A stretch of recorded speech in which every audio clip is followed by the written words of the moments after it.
हाँ तो बच्चों अब हम पढ़ते हैं अपनी एक्सरसाइज एनसीईआरटी एक्सरसाइज 3.1 के क्वेश्चन नंबर 3 की तरफ। क्या कह रहा है क्वेश्चन, ध्यान से पढ़ो। On comparing the ratio a1/a2 b1/b2 and c1/c2 find out whether the following pair of linear equation are consistent and inconsistent. हमें क्या करना है, इनके वही रेशियोज को कोफिशिएंट को कंपेयर करना है। x का कोफिशिएंट वही a1, दूसरी वाली इक्वेशन में x का कोफिशिएंट a2, a1/a2 निकालना है, b1/b2 c1/c2। देन हमें ये बताना है कि ये कंसिस्टेंट है कि इनकंसिस्टेंट। सबसे पहले कॉन्सेप्ट क्या होता है, अभी मैं सेकंड क्वेश्चन में बता चुकी हूँ बट फिर भी मैं बता दे रही हूँ। कॉन्सेप्ट ये है कि अगर a1/a2 is equal to b1/b2 नहीं है, मतलब a1/a2 b1/b2 के इक्वल नहीं है, तो क्या होता था बेटा, इंटरसेक्टिंग लाइंस होती थी। इंटरसेक्टिंग लाइंस है मतलब वन सोल्यूशन, मतलब ओनली वन सोल्यूशन का मतलब यूनिक सोल्यूशन जिसको कहते हैं। और अगर सोल्यूशन है मतलब कंसिस्टेंट। क्या बताया था मैंने लेक्चर 1 में बताया था, अगर सोल्यूशन है तो कंसिस्टेंट, सोल्यूशन नहीं है तो इनकंसिस्टेंट। सोल्यूशन एक हो, ज्यादा हो, 50 हो, 1000 हो, कोई फर्क नहीं पड़ता। सोल्यूशन है तो कंसिस्टेंट, नहीं है तो इनकंसिस्टेंट। तो सोल्यूशन है मतलब कंसिस्टेंट। तो एक तो ये कंडीशन है हमारी कि जब a1/a2 does not equal to b1/b2। दूसरी कंडीशन क्या है बच्चों, जब a1/a2 equal to b1/b2 is equal to c1/c2। तीनों बराबर हो गए, मतलब तीनों कोएफिशिएंट बराबर है, मतलब लाइन के ऊपर लाइन आ गई है। तो क्या मिलते, लाइन के ऊपर लाइन मतलब इनफाइनाइटली मैनी सोल्यूशन। तो वो क्या होता था, इनफाइनाइटली मैनी सोल्यूशन।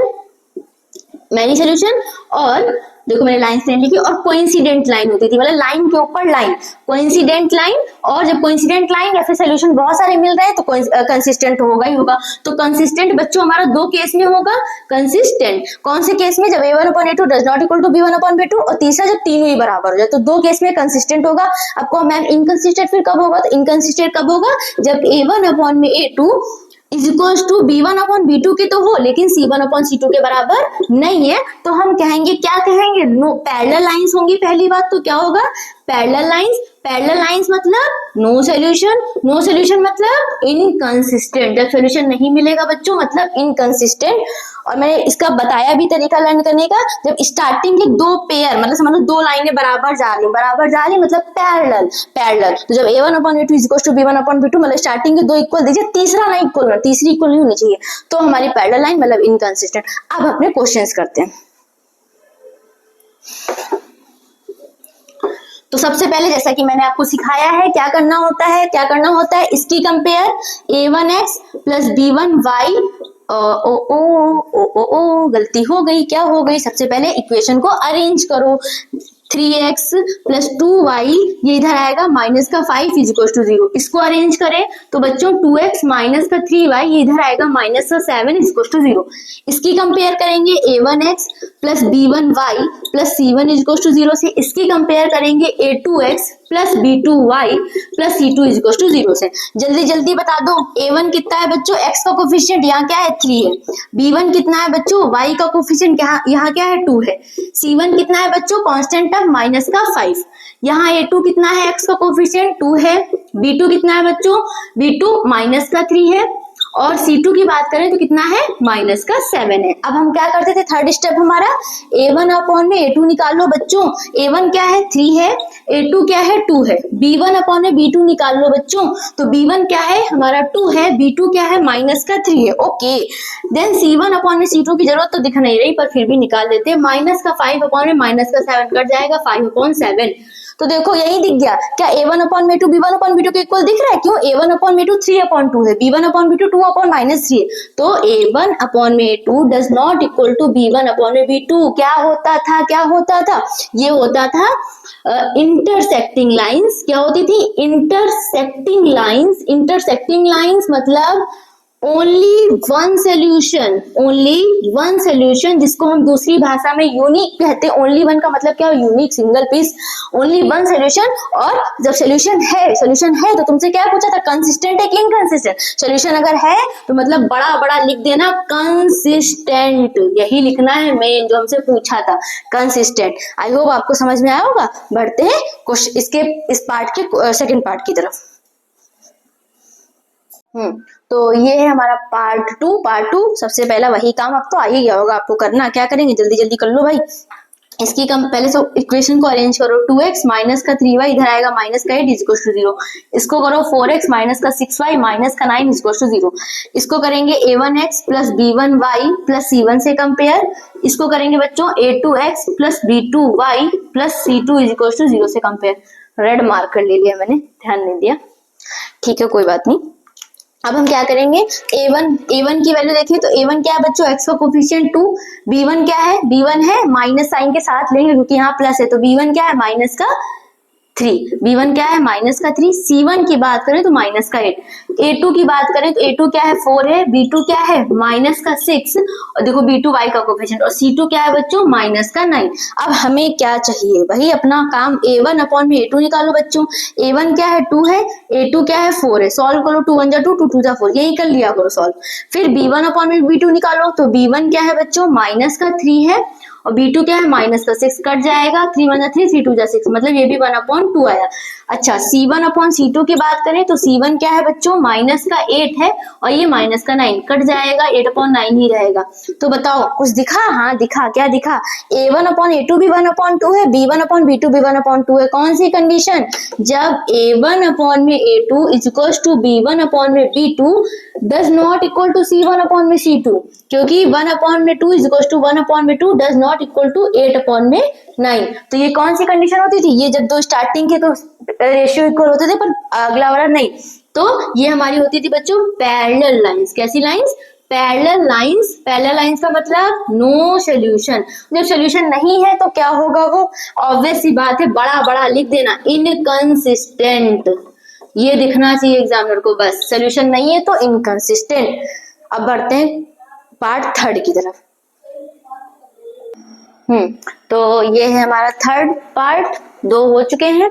क्या क्या है, सबसे पहले वही काम है जो हम उतनी देर से कर रहे हैं। सबसे पहले क्या करेंगे, इक्वेशन को अरेंज करेंगे, 3/2x प्लस 5/3y, इसको इधर लेके माइनस का 7, इसको अरेंज करो बच्चों तो 9x माइनस का 10y माइनस का 14 इज इक्वल टू 0। इसकी compare a1x plus b1y plus c1 is equal to 0 से करेंगे। इसकी compare a2x plus b2y plus c2 is equal to 0 से करेंगे। अब क्या करेंगे, a1 निकालो, a2 निकालो, b1 निकालो, b2 निकालो, c1 निकालो, c2 निकालो, वही वाला काम तो कर रहे हो धीरे से। a1 बताओ कितना है, a1 है 3/2, b1 कितना है बच्चों, b1 मतलब y का कोफिशिएंट देखो यहाँ पे क्या है 5/3, c1 की बात करें तो क्या है माइनस का 7, ऐसे a2 की बात करें बच्चों क्या है 9 है, b2 की बात करें तो क्या है माइनस का 10 है, c2 की बात करें तो क्या है c2 माइनस का 14 है। अब हम क्या करेंगे, a1 अपॉन में a2 निकालेंगे तो a1 कितना है बच्चों 5/3 है और a2 कितना है 9 है। अगर मैं इसको सॉल्व करूं तो ये हो जाएगा 5/3, इसके नीचे 1 मान लो तो उल्टा हो जाएगा, तो ये हो जाएगा 1/9, तो ये आ जाएगा 5/27, 9 3 27, ठीक है।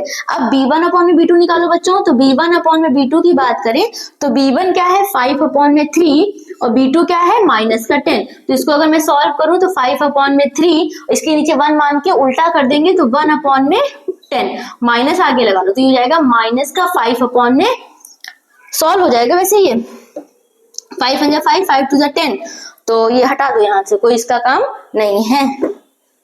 तो ये 5 1 5 5 2 10, तो यहाँ क्या बचा माइनस का 1/3 2 कितना होता है 6 होता है, ठीक। अब बात करते हैं c1/c2 की बच्चों, तो c1 कितना है बच्चों, यहाँ माइनस का 7 है और यहाँ पे माइनस का 14, कट जाएगा, ये आ जाएगा 7 7 7 2 14, मतलब 1/2। कुछ दिखा, क्या दिखा, a1/a2 है,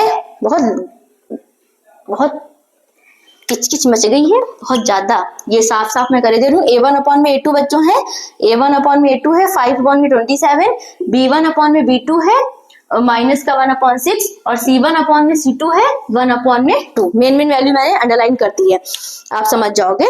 तो a1/a2 बराबर है b1/b2 के, तो हमें आगे देखना ही नहीं है कि a1/a2 कितना है 5/27 और b1/b2 कितना है, b1/b2 की बात करें तो माइनस का 1/6 बराबर नहीं है, तो a1/a2 does not equal to b1/b2, a1/b2 b1/b2 के बराबर नहीं है, मतलब ये क्या होगा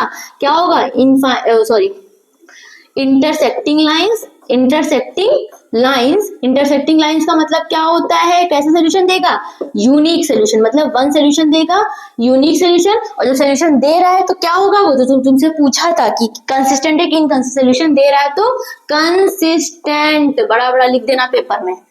अच्छा ये चीज समझ में, ये सब चीज तो सॉल्व कर लोगे अपने आप से, आप नहीं कर पाना तो बताना, समझा दूंगी वो भी मैं कि मैम फ्रैक्शन कैसे सॉल्व करे जाते हैं, उसका मैं छोटा सा वीडियो डाल दूंगी। तो ये आई होप आपको आ गया होगा। बढ़ते हैं नेक्स्ट क्वेश्चन की तरफ। हाँ तो अब ये फोर्थ पार्ट है। सबसे पहले काम क्या होता है, इक्वेशन को अरेंज करना। 5x माइनस का 3y, इधर आएगा माइनस का 11 इक्वल्स टू 0। इसको अरेंज करें, माइनस का 10x प्लस 6y, 22 माइनस का इधर आएगा तो प्लस का 22 इक्वल्स टू 0। अब क्या करेंगे, कंपेयर किसे करेंगे, a1x plus b1y plus c1 equals to 0 से। इसकी करेंगे बच्चों a2x plus b2y plus c2 equals to 0 से। अब क्या करेंगे, a1 कितना है जल्दी बताओ, x का कोफिशिएंट 5, b1 कितना है बच्चों, b1 है माइनस का 3, और c1 की बात करें तो वो है माइनस का 11। ऐसे a2 यहाँ से बताओ तो a2 यहाँ क्या है, माइनस का 10 है। b2 की बात करें तो b2 यहाँ क्या है, 6 है। और c2 की बात करें तो c2 क्या है, यहाँ पे 22 है। अब हम सॉल्व करते हैं, क्या करेंगे भाई, अपना काम a1 अपॉन में a2 बताओ बच्चों। a1 क्या है, 5 है, a2 क्या है, माइनस का 10, तो 5 1 जा 5, 5 2 जा 10, मतलब कि माइनस का 1/2। फिर b1 अपॉन में b2 की बात करें तो b1 कितना है, माइनस का 3 है, और b2 कितना है, 6, 3 1 जा 3, 3 2 जा 6, मतलब माइनस का 1/2।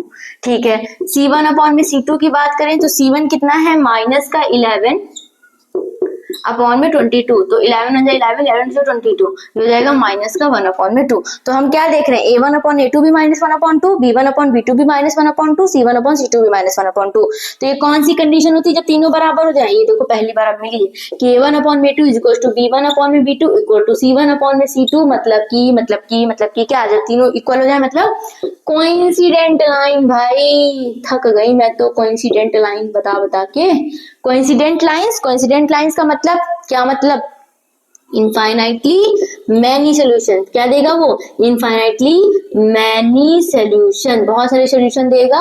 और जब सोल्यूशन देगा तो क्या होगा, कंसिस्टेंट हो जाएगा। हम क्या कहेगा, मैं सोल्यूशन दे रहा हूं, मैं तो भाई कंसिस्टेंट हूँ, कंसिस्टेंट। आई होप आपको आया होगा। एक और क्वेश्चन बचा है, वो भी कर लेते हैं। हाँ तो ये क्वेश्चन नंबर 5 है। क्या कह रहा है क्वेश्चन, सबसे पहले क्या करेंगे, इक्वेशन को अरेंज करेंगे। तो 4 अपॉन में 3x प्लस 2y, इधर आएगा माइनस का 8 बराबर क्या बचेगा, 0। इसको अरेंज करें तो 2x प्लस 3y, ये इधर आएगा तो माइनस का 12 इज इक्वल टू 0। इसकी कंपेयर करेंगे a1x plus b1y plus c1 is equal to 0 से। इसकी कंपेयर करेंगे बच्चों a2x plus b2y plus c2 is equal to 0 से। अब यहाँ से बताओ तो a1 कितना है, दिख रहा है 4/3 है, a1 x का कोफिशिएंट, यहाँ पे x का कोफिशिएंट। b1 कितना है बच्चों, 2 है, c1 कितना है, माइनस का 8 है, a2 कितना है, 2 है, b2 कितना है, 3 है, और c2 कितना है, सॉरी C2 कितना है, C2 है हमारा माइनस का 12। अब हम क्या करेंगे, A1 अपॉन A2 निकालेंगे, B1 upon B2, C1 upon C2। तो A1 अपॉन में A2 की बात करें बच्चों तो A1 क्या है, 4 अपॉन में 3 अपॉन A2 क्या है, 2 है। अब इसको सॉल्व कर लो, जैसा कि मैंने सिखाया था, 4 अपॉन में 3, इसके नीचे अगर 1 मान ले तो उल्टा कर देंगे तो ये 1 अपॉन 2 हो जाएगा। 2 1 जा 2, 2 2 जा 4, तो ये क्या आ गया बच्चों, 2 अपॉन में 2 1 जा 2 और 3 1 जा 3, 2 अपॉन में 3। तो A1 अपॉन में A2 आया 2 अपॉन 3। इसको अंडरलाइन कर लो क्योंकि आप भूल जाते हो। तो इसको अगर मैं अंडरलाइन कर लूं तो ये आया है क्या, A1 अपॉन में A2 हमारा आया है क्या, 2 अपॉन में 3। ऐसे ही निकालेंगे B1 अपॉन में B2। तो B1 अपॉन में B2 की बात करें बच्चों तो B1 क्या है, 2 है, और B2 क्या है, 3 है। ये तो सिंपल सा B1 अपॉन B2 2 अपॉन 3 आ गया। अब बात करें बच्चों C1 अपॉन C2 की, तो C1 क्या है, माइनस का 8 है, और C2 क्या है, माइनस का 12। माइनस माइनस कट जाएगा, 4 2 जा 8, 4 3 जा 12, मतलब कि 2 अपॉन 3। क्या दिख गया, तो सब जगह 2 अपॉन 3 2 अपॉन 3 आ गया। इसको भी अंडरलाइन कर लो, ये B1 अपॉन B2 है, और ये हमारा बच्चों क्या, C1 अपॉन C2। तो देखो A1 अपॉन A2 भी 2 अपॉन 3, B1 अपॉन B2 भी 2 अपॉन 3, C1 अपॉन C2 भी 2 अपॉन 3, मतलब A1 अपॉन में A2 is equal to B1 upon में B2 equal to C1 upon में C2। 2 अपॉन में 3 इज इक्वल टू 2 अपॉन में 3 is equal to 2 upon में 3। तो क्या होता है, ये क्या होता है, जल्दी बता दो, अब तो याद हो गया होगा। जब सारे इक्वल हो जाए मतलब कोइंसिडेंट लाइन, क्या हो जाएंगी वो, कोइंसिडेंट लाइंस। कोइंसिडेंट लाइंस का मतलब तो पता ही होगा, क्या होता है कोइंसिडेंट का मतलब इनफाइनाइटली मैनी सॉल्यूशंस। और मैनी सोल्यूशन तो मिल रहे हैं, मैनी मिले चाहे एक मिले, तो अगर सोल्यूशन मिल रहा है तो क्या होगा, वो कंसिस्टेंट। क्या हो जाएगा, कंसिस्टेंट। आई होप आपको समझ में आया होगा। ये थर्ड पार्ट था। अब हम फोर्थ पार्ट को कॉपी में करेंगे, क्योंकि उसमें ग्राफ बनाना होता है और बोर्ड पे ग्राफ बनाना थोड़ा सा कम पॉसिबल लगता है, क्योंकि ये स्लिप करता है स्केल से। तो मैं कॉपी पे ग्राफ ड्रॉ करके समझाऊंगी आपको। तो आते हैं, करते हैं।